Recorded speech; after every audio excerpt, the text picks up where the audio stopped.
That's out there. I was going to save this for the next hour, and I still will, but I'm going to tease it.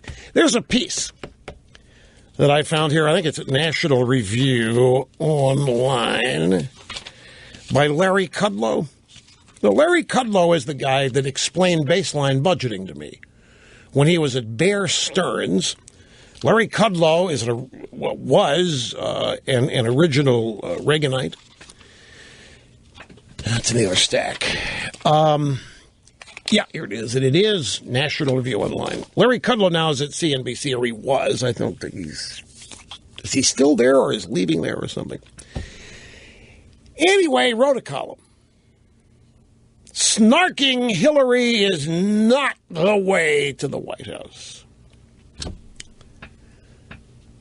Now, this is the proverbial, we got to leave this alone. What we need to do as Republicans is start talking about our economic policies.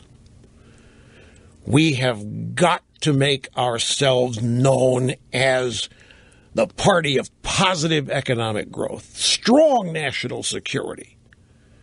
Because the party needs a positive rebranding and a positive vision, and Hillary bashing is going to drown all of that out.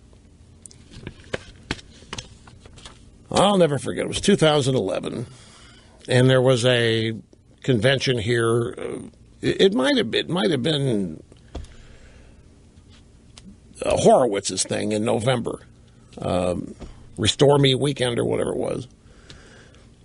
Restoration Weekend, right? And a lot of the Republican potential, nominees were in town. And three of them called and wanted to come by on the Sunday morning where everybody's getting out of town just to talk to me. And three of them did. And they all said the exact same thing. Quote, "Now, Rush, we do not dare go after Obama. We do not dare criticize Obama. We have to talk about the greatness of our economic message. To the extent that we go after Obama, we're going to go after his policies, Rush, but not him. If we go after him, it's the end of us. We got a great economic..." And I asked myself, how's this working out? Meanwhile, Harry Reid can go out and accuse Mitt Romney of not paying his taxes for 10 years. And that's just fine.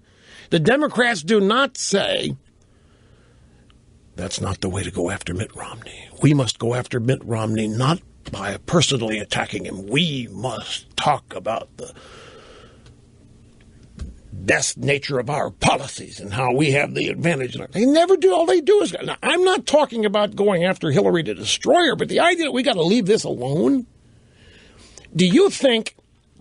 I'll tell you what, let's send Bruce Jenner out and have him talk about Republican economic growth economy policies and just see how it's going to work. This misses the whole point. We talk ourselves into defeat every 4 years. Why can't we do both? Why do we have to tie one hand behind our back and say, essentially, we can't criticize Obama, now we can't criticize Hillary. We've got a crime family operating here. We can't criticize it. And Trump's right about something.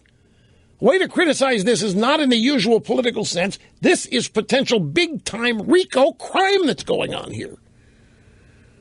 People are in jail for doing this. This is a total abject violation of the Constitution. You cannot sell influence like this. It's the Emoluments Clause, and it's in the Constitution. But even so, this idea that all we're going to do is hurt ourselves. But nobody is saying focus on Hillary and don't do anything else. But I know what drives this. What drives this, if we're seen criticizing, we're going to be called sexist, and they're going to say we're mean spirited. It's a total defensive posture that it isn't working. If it was working, I mean, Romney tried it in 2012, didn't he? And McCain tried it in 2008. I remember McCain said the same thing. Yes, that's right. We must go after his policies. But stress the importance of our agenda and the superiority of our agenda. We can't go after the guy personally. Can't do it. It's a mistake. Right. So we can't really define our opponents. And the media isn't going to do it. So the voting public is never going to learn the truth about the people running against the Republicans. Meanwhile, the Democrats are going to be tarring and feathering and trashing and destroying, personally and professionally, every Republican they can. And we're supposed to respond by saying, you elect us and your top marginal rate is going to go from 39.6 down to 35%. You know what that's going to mean for the marginal income on the base calculations of the P&O profit and loss statement over there at Apple? Right. That's a winner. We'll be back.